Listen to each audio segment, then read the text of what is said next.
So let me formally introduce you, Tom Roberts, Global Vice President of Partner Solutions for SAP, and Tom runs all of the ISV programs for SAP, everything from solution extensions, Mike mentioned a bit earlier, to endorsed apps and marketplace, the SAP marketplace. So big job and a lot on your plate. So we're really excited and appreciate you joining, Tom. You bet, Chip. And today, we're calling the team that I run Partner Success.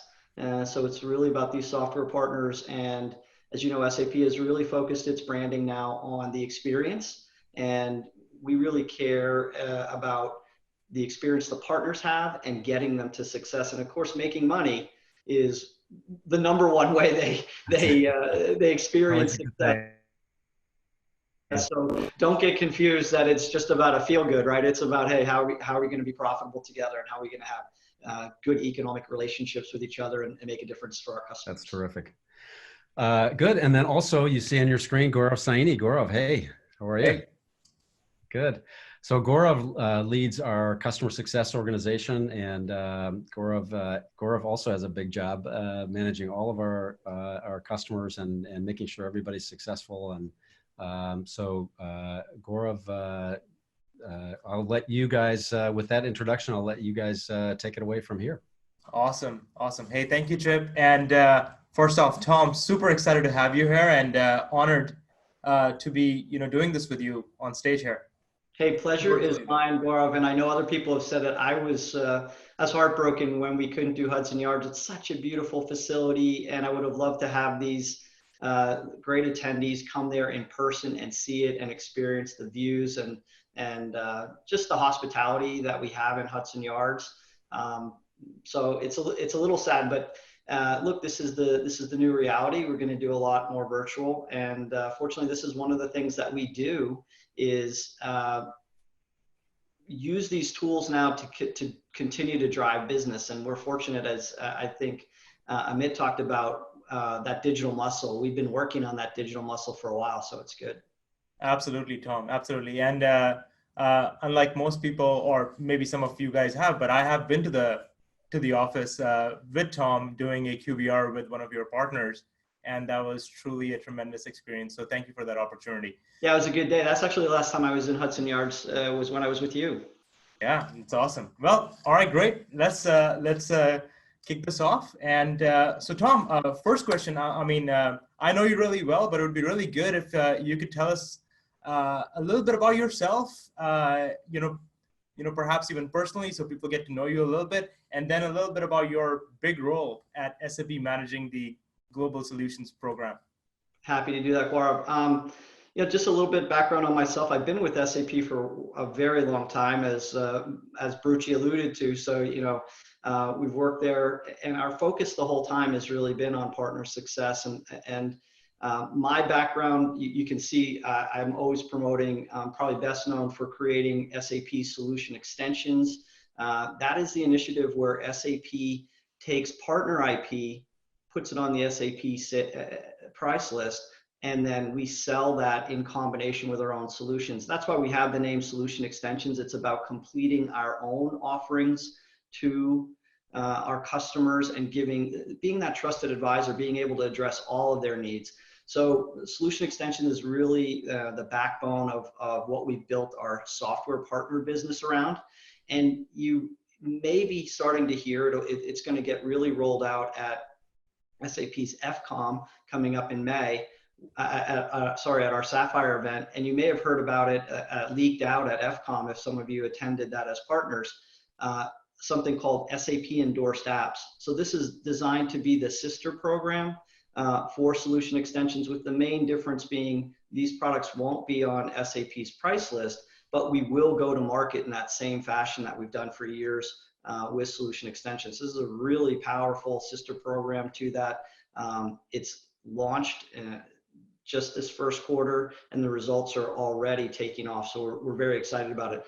One of the things that we're talking about, and we'll get into it later, is really this whole reinvestment in this idea around how we work with next-gen partners and what that means. and how we're taking our partners' IP to market in a much more aggressive way to complete our solutions, not just with solution extensions or endorsed apps, but across the entire continuum. Absolutely, Tom. Thank you for that background. And one of the things that really excites me about some of the programs that you're running is that it fits in really well into the overall strategy and the go-to-market that SAP has for itself in 2020 and beyond. So talk to us a little bit about the different types of programs that you are running, leading all the way up to solutions extensions, and how does this kind of fit into the growth model, the revenue attribution that SAP has planned from a strategic perspective in their journey of winning the ecosystem? Yeah, so let's look at a couple of things about SAP. So if you follow us, you know that over the last couple of years, we've spent 40 billion on acquiring companies, primarily in the cloud space. Now we're at that part where you hear SAP talking about the intelligent enterprise. And if you decode that for a second, what that really is about bringing those cloud properties together with our core ERP value proposition and helping our customers bring that suite together in this way. So as you hear intelligent enterprise, understand that this is about the bringing together of our business in this way and rationalizing that to some extent. Our customers are asking for that.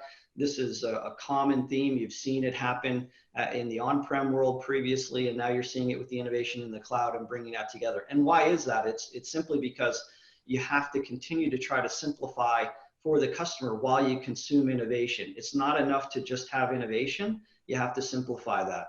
So when we talk about the strategy of what we're doing with our partners, it follows that same theme.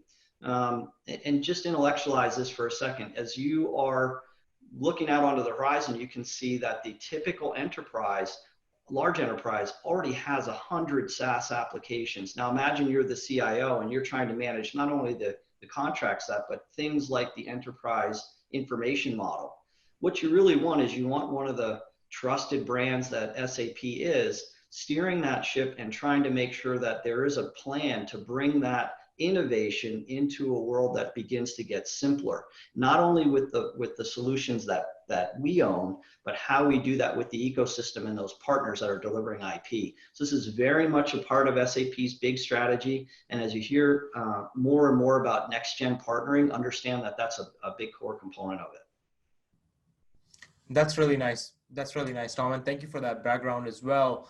And given that you're managing all of these different programs and some of these partners and their solutions that you're co-selling in the market, they already exist on the marketplace, or there's perhaps some other tools as well that you are managing this business and go to market with.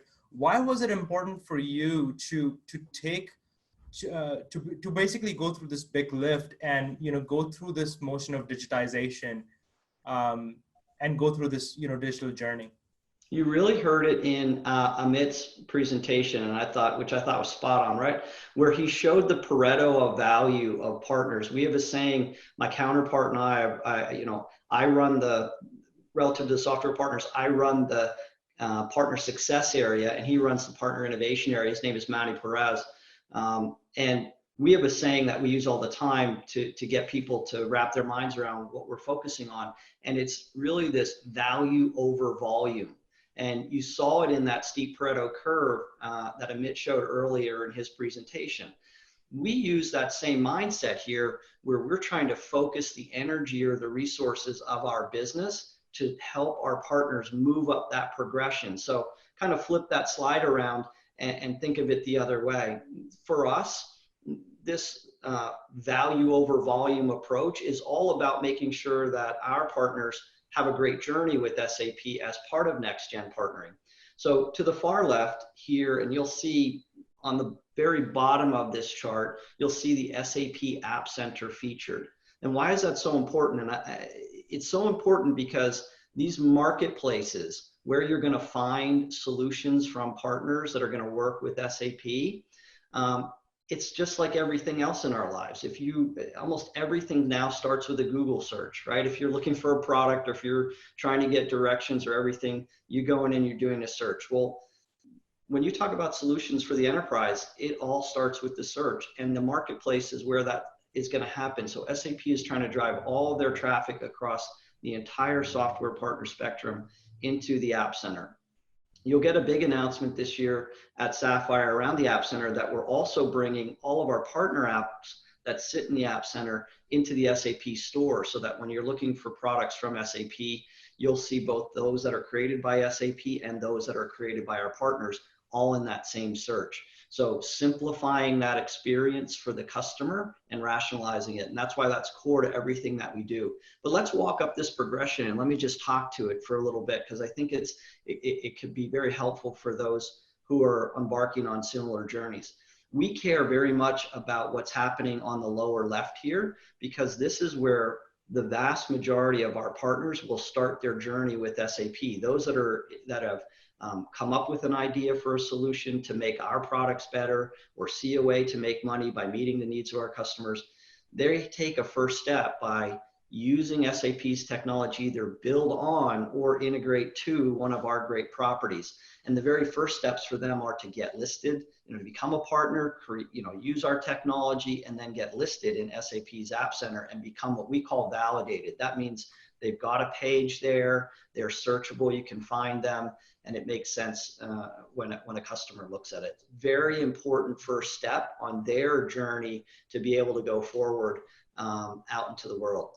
Next up from that is we have something called Spotlight. Spotlight's super important to me, and I think it represents a change in most ecosystems. This is an area where the partner can straight up earn it. They don't need anybody's permission.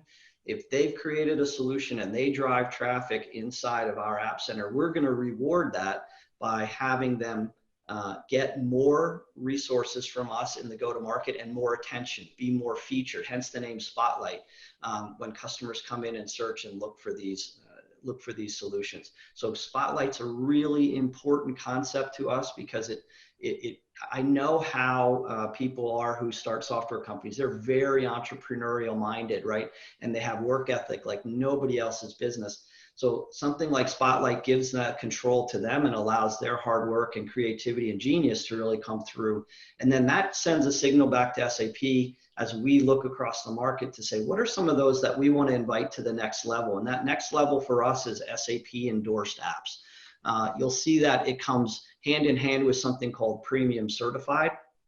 Premium Certified, to just translate that for the uninitiated, is how SAP takes the solution and really looks at it from a security standpoint and from a number of criteria to make sure that solution is going to perform very well for our customers before we give it an endorsement from SAP. So you'll learn and hear more about that at Sapphire, but understand that SAP Endorsed Apps is a very powerful new entry into this progression for SAP. And then at the top of the spectrum, what everybody has known for years, which is SAP Solution Extensions, is where we take our partners' products to market on our paper. And we've been doing that successfully for years. That's the $1 billion program that we're always excited about and will remain excited about. But now we've got an entire continuum where those that create IP can go to market in a clear and transparent way with SAP, and we're excited about that. Absolutely, Tom. And what really excites me about this journey is that I don't want people to confuse this with tiers of partners or anything of that such. It seems to me as if you've kind of put a mechanism in place and a methodology in place where you're almost kind of incubating companies to become a solution extension partner, and you have put in not only the right tools, you have actually put in the right teams and the right methodologies and the support system in place that will help these companies get to that solution extension level. And given that I've been in some of the rooms with some of these partners with you guys, I can see that excitement, from some of these partners as well. So major kudos for doing that. It's a great insight from you, right? You notice that it's not a pyramid. We specifically wanted to stay away from that. Beware the pyramid, right? And the reason I say beware the pyramid is I've never seen one of the base stones in the pyramid become the capstone. Once it's in place, it doesn't move. And what we wanted to denote was that this is a journey. We want our partners to, regardless of where they're at in their life cycle of maturity, to engage with us. And then also for SAP to be transparent on what that journey is going to look like and how to move along it, right? I think for too many companies, partnering with them is a black box, and that's what's most frustrating to those companies that want to partner. They're not quite sure. Is it just, hey, is it who you know? Okay, well that's been a way to move up. It's, you know, sort of who you know. But aside from that, if you don't have that network, but you have great ideas and you have great IP, you also want to know, how do I move up? How do I advance my business?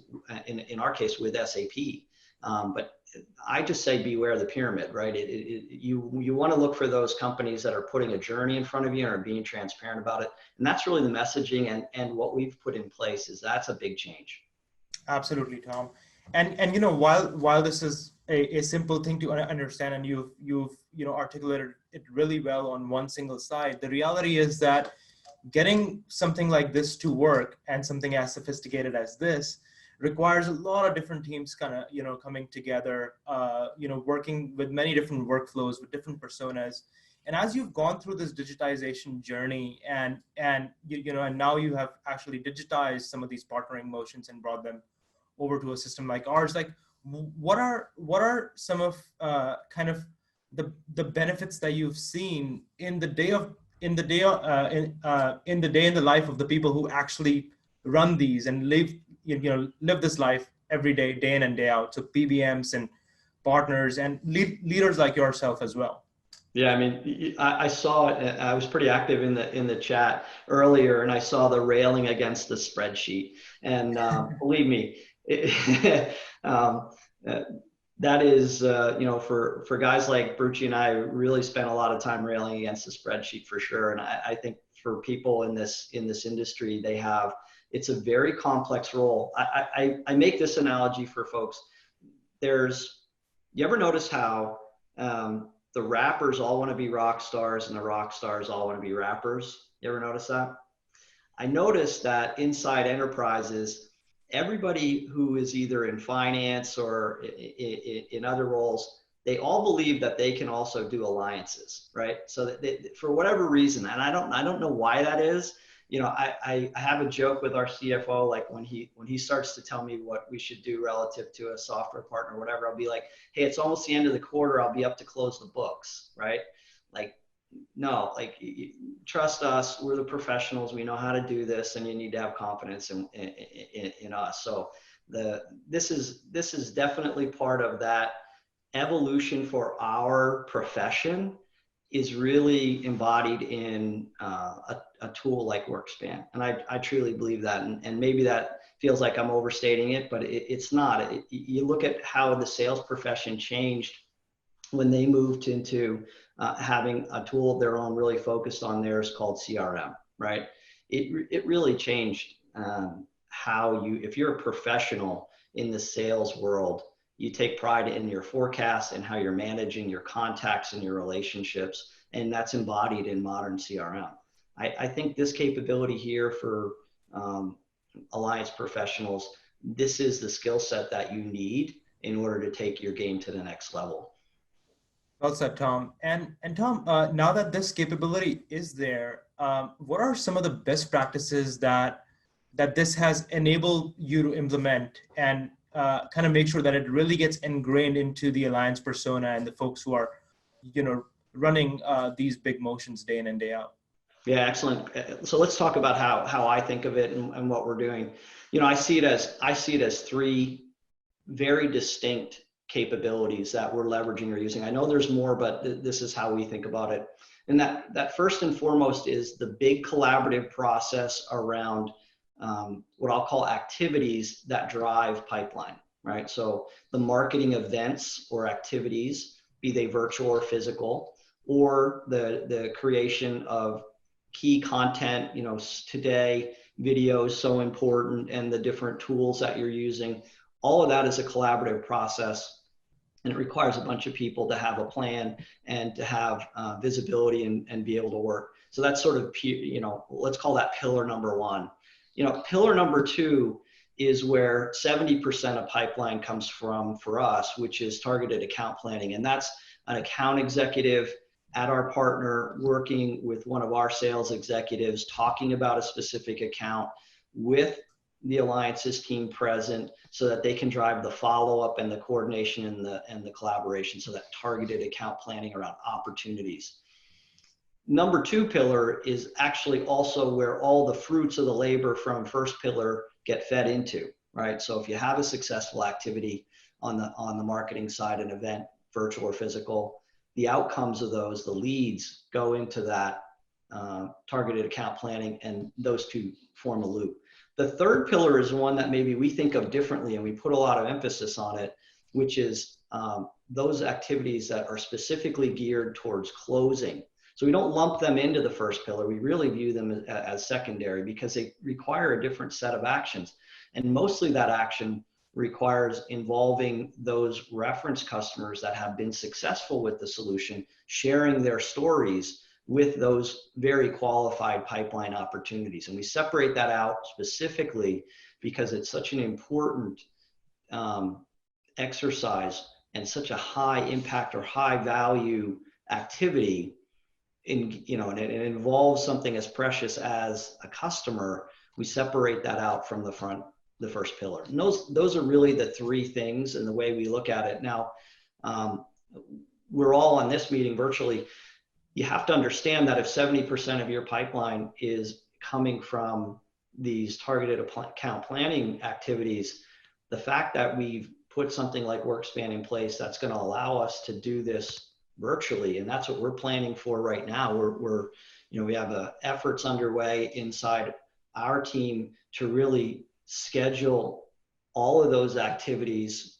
And in fact, just this morning, just an aside, just this morning I was looking at the WebSpan, the 2.0 version of your solution, and the calendar feature was fantastic, right? That ability to look at those activities and say, okay, do we have enough, and where are they, and when are they happening? One, it gives executives confidence that it's going on, because right now they're worried about that. But 2, it gives you that ability to say, we've got too much right here, we've got to push this off. And that calendaring aspect of it is really key. So when it comes to this targeted account planning and doing that virtually, that's that digital muscle that you talked about.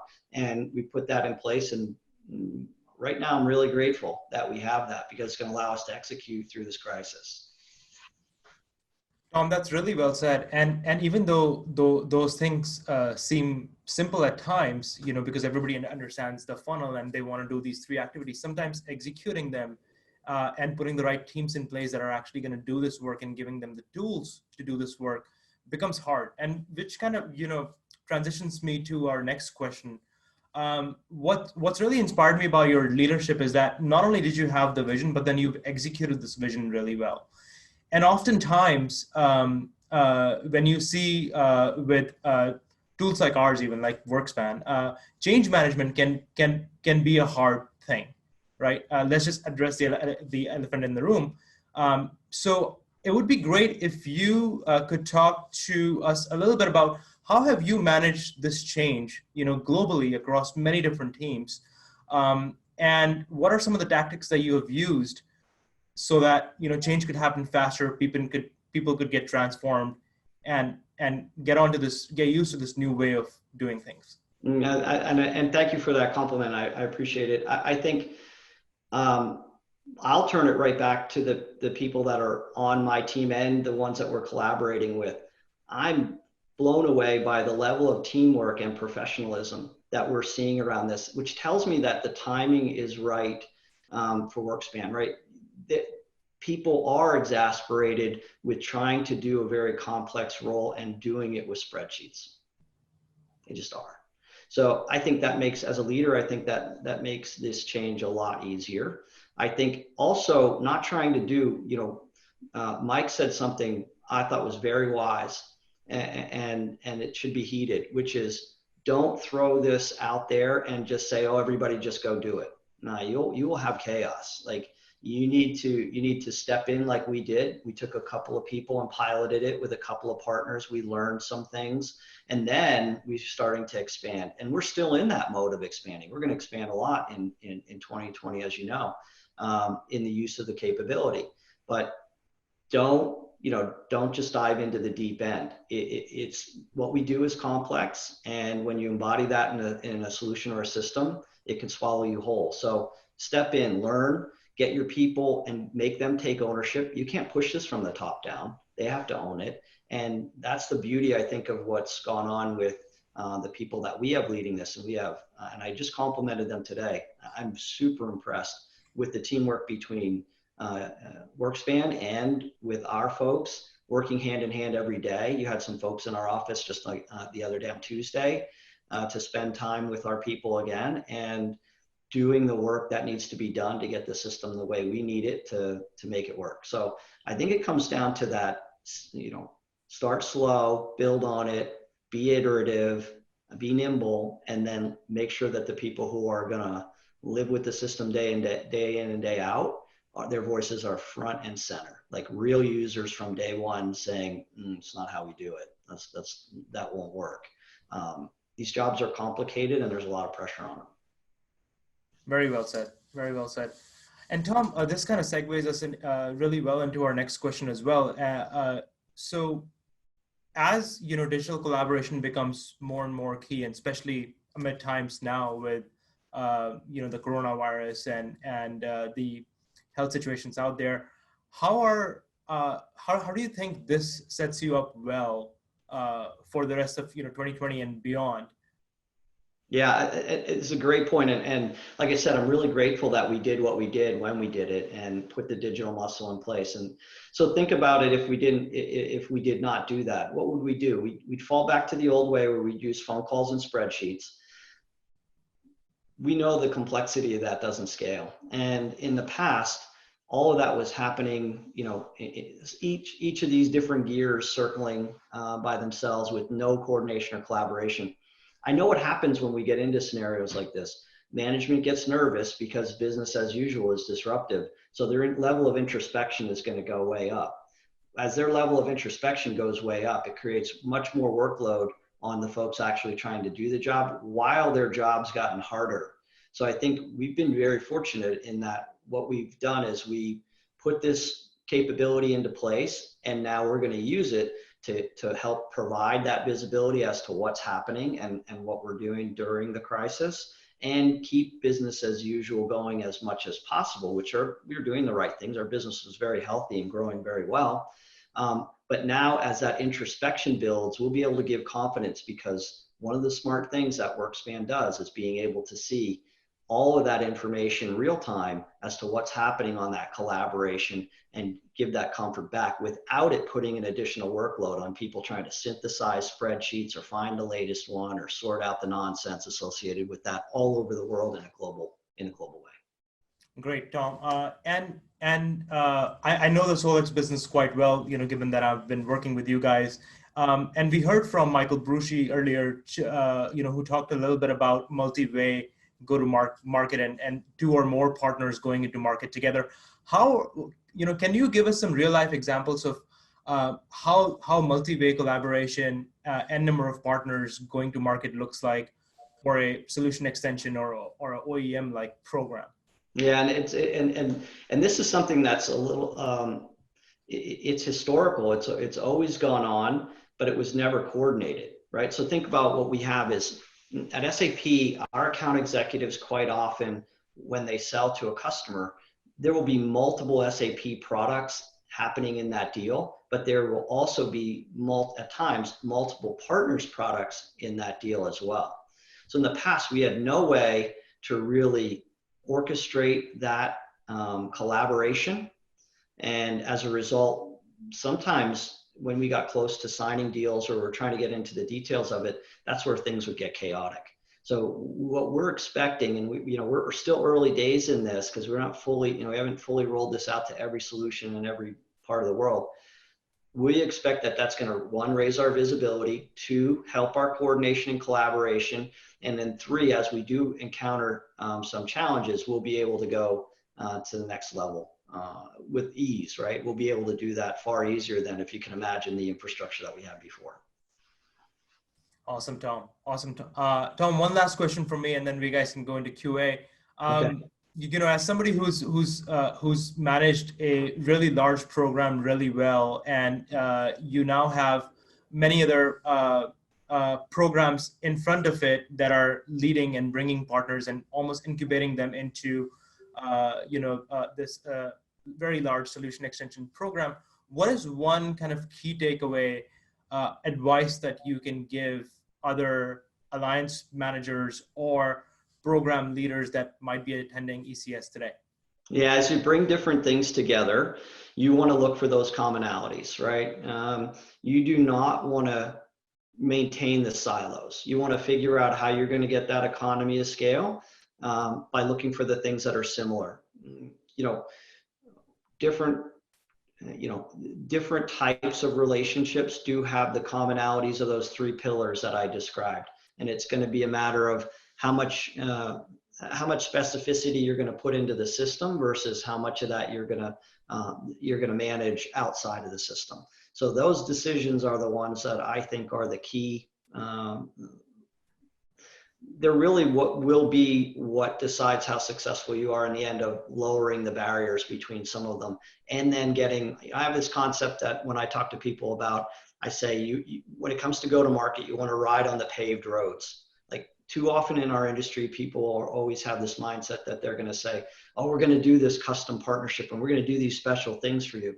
And actually, if you're in the game, you probably will cringe when you find out that mostly those are the ones that fail and those are the ones that don't get executed, and they're the ones that end up on the roadside, right?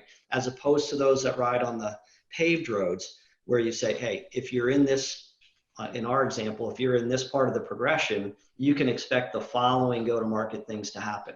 Because in a larger organization, it comes down to resources, headcount, funding, route to market. All of those things are pretty fixed and they're hard to change. And when new partners ask for, they want to be special or different, you're usually dealing with someone who's never been part of something that's really scaled or made a big impact, because what they don't realize is that they're not on a paved road.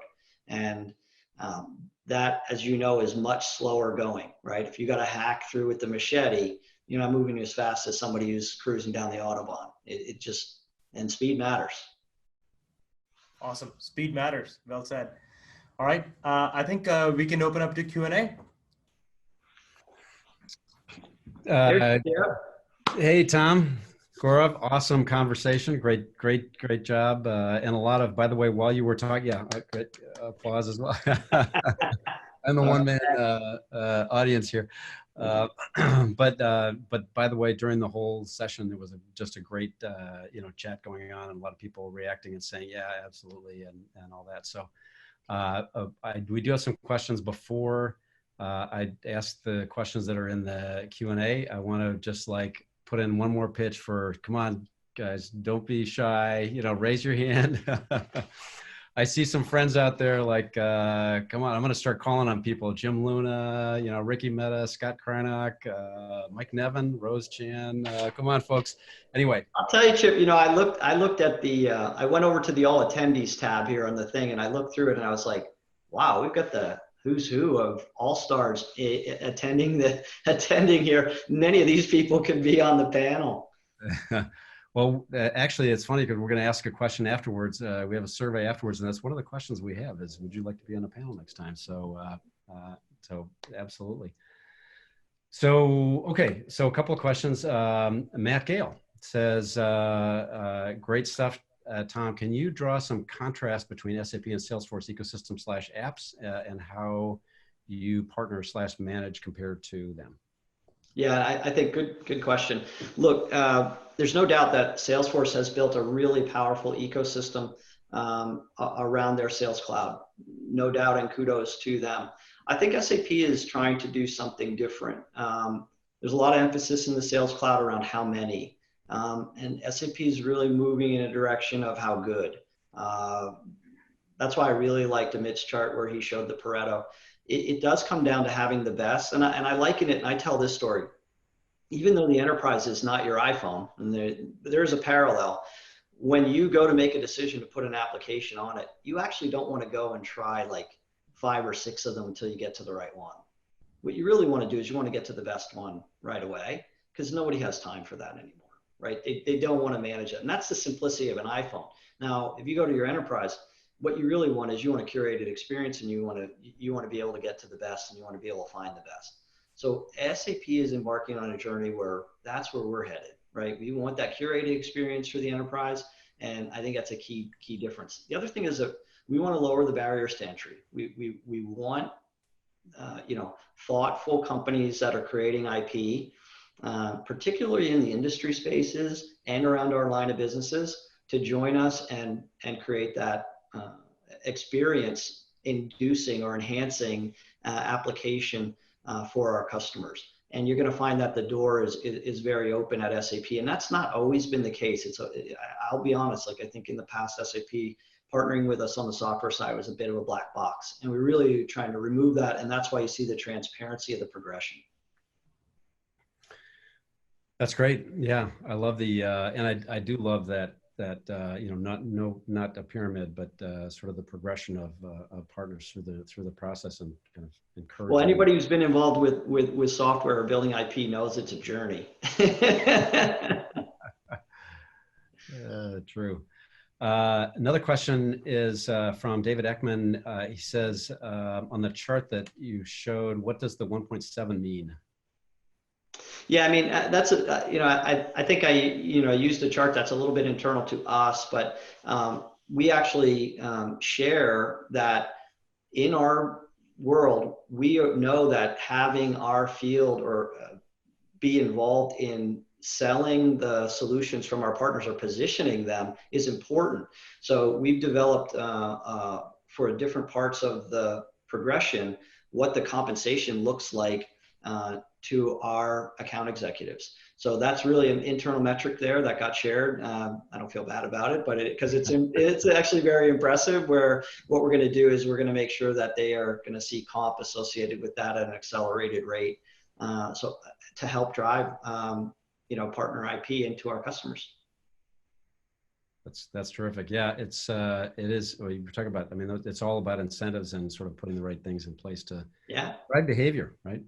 Yeah, look, hey, in the enterprise software world, what gets compensated gets in front of customers. It's important because there's a lot of competition, right, for mind share, to make sure that our partners' IP gets seen.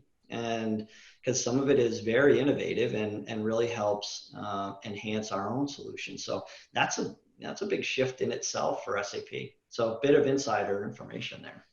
Yeah. Thanks for sharing, Tom. Excellent. Okay, Gaurav, I'm going to hand it back to you to wrap things up, and then Amit's going to come back and sort of take us home.